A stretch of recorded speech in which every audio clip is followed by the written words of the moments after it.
All right, would you like this? As a way of introduction, I started writing poetry in my senior year of high school.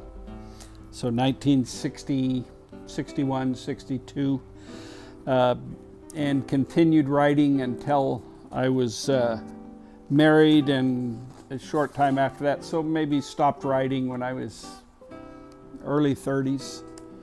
And so all of this was within a time frame of about 15 years.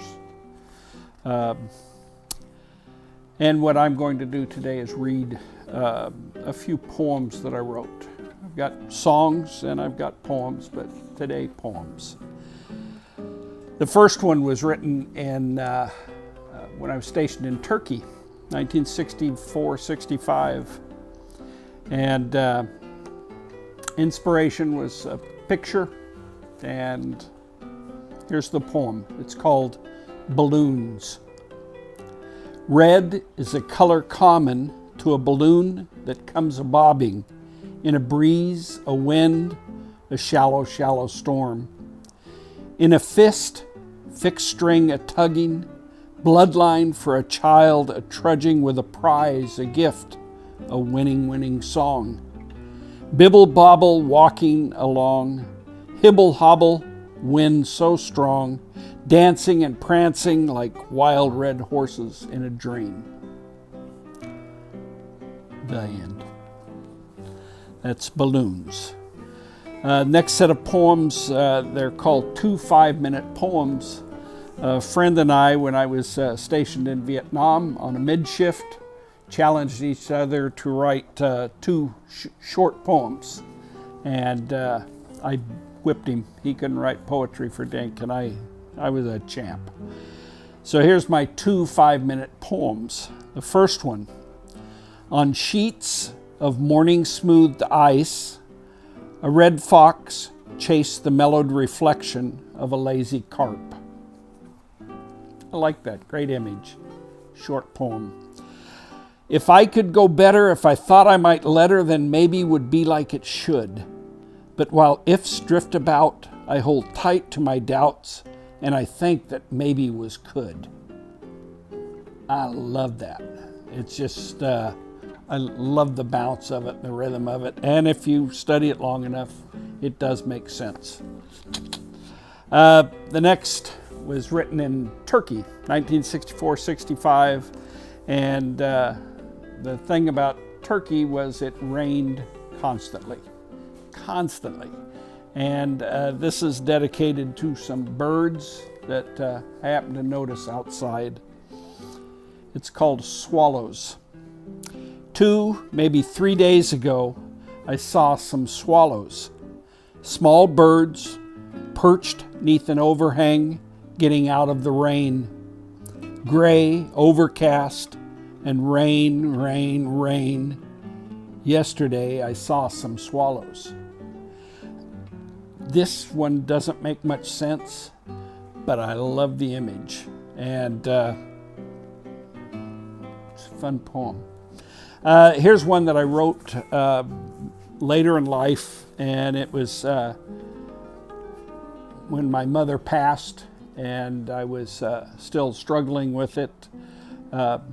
This poem came to me, and this is one of my last poems that I ever wrote, but it's called I Miss You. I long to hear your laughter, to sit with you and share my fantasies and daydreams, my sadness and despair. But my memories of your dying, not your living, vibrant life, of the waves of pain and sorrow that flowed over you that night. How the storm raged deep within you, how the black of death prevailed over the flame of life you'd carried to mark the course that you had sailed. Time soon should fill this aching void that your leavings gouged from me and left deep within my spirit an empty space, just the shape of you. And that's dedicated to my mother. And anyone that's lost a person knows about that empty space. Next poem, Short Studies of Snow. This poem was written in Wichita, Kansas in 1968, the winter before I met Yolanda Minton. So I was not real familiar with snow, so it still held a bit of a fascination to me.